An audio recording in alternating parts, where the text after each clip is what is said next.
What's going on, guys? Really basic and simple question I get very often that I thought deserved its own video is how do I put together my workouts on a total gym? So maybe you got one, you picked one up, possibly you're considering getting one and you want to know how to maximize its use. Now I do give you guys some resources. If you go to slidingbenchtrainer.com, sign up to the mailing list, you guys can actually get some of my workout templates sent your way. But even just aside from that, just what are some basic things to kind of keep in mind so you guys can kind of formulate and put together your own personalized workout program and ultimately just how to use this equipment to its fullest. The first step in establishing your own little workout program or schedule with a total gym is going to be first deciding what exercises to choose. There's a whole myriad and list of exercises to do on this equipment. I like to kind of think in more broader sense of like movement patterns or different kind of areas to kind of work on. So I kind of personally break things down into pushing exercises. These are chest presses, shoulder presses, stuff of that nature. Pulling exercises, these are all kind of mostly your back exercises, horizontal rowing, vertical rowing, so any kind of pulling exercise. And then they have a third area, which is basically lower body or leg exercises. That's kind of self-explanatory. And the fourth broad area I say is kind of more auxiliary or more single joint exercises. These are things like bicep, tricep exercises, isolating shoulder exercises, maybe some single joint exercise in your legs like calf raises, leg extensions or leg curls.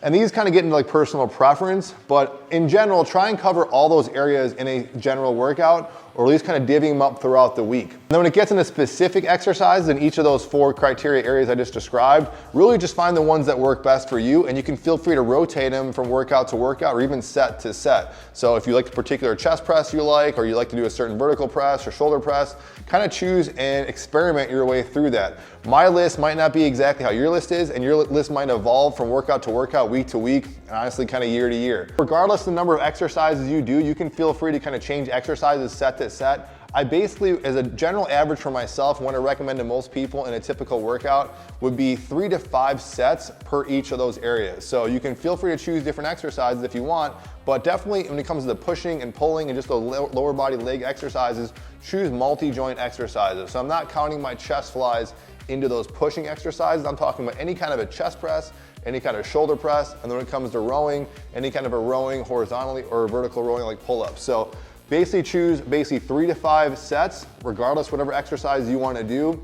And I would say for a rep range of around an average of like 10 to 20 repetitions, more or less whatever fits kind of your personal liking and how you're working in that particular set. And then when it comes to that fourth area of those auxiliary or single joint exercises, this is really up to your personal preference. If you're doing the pushing, the pulling, and the lower body, most of your bases are probably covered. When it gets to the extra areas like the supplemental stuff like core exercises or particular bicep, tricep, shoulder stuff, this is really up to your personal preference and where you want to put most of your work and emphasis on.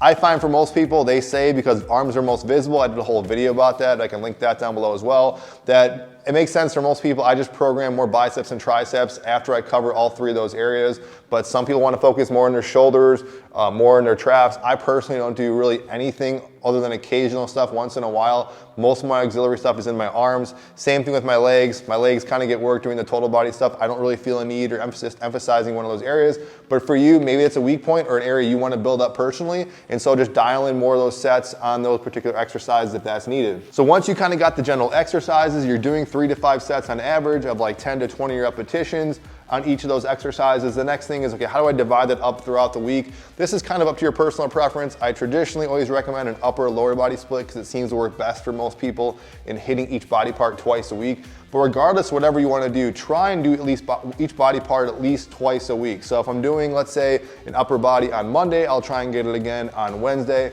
And for lower body, Tuesday, I'll hit it again on Thursday. Now, if you're doing a total body workout, you could do a Monday, Wednesday, Friday type of a split. And on Tuesdays and Thursdays, do some cardio or some extra stuff. So it's really up to you however you want to divvy up that load throughout the week. Now, honestly, that's it. If you have all those things kind of laid out, you're on track to have a really good, successful, results-driven workout on a total gym or some other sliding bench trainer. Now, I know logically starts going through most people's brains is, one, I get used to that. How do I progress in the machine? How do I keep making this so each workout is subsequently harder? I'm continually kind of challenging myself. I continuously say on this channel, I'm a big fan of intuitive training or instinctual training. If you're doing an exercise, it's not really rocket science. If you're doing an exercise or a set and it's feeling kind of easy, it's probably too easy. So increase the rep range, do a little bit more sets, or if you want to make it harder, increase the level of the tower, incline tower, or in this case, I'm jacking my nut for a few days. You're seeing a lot of videos, I got external weight plates.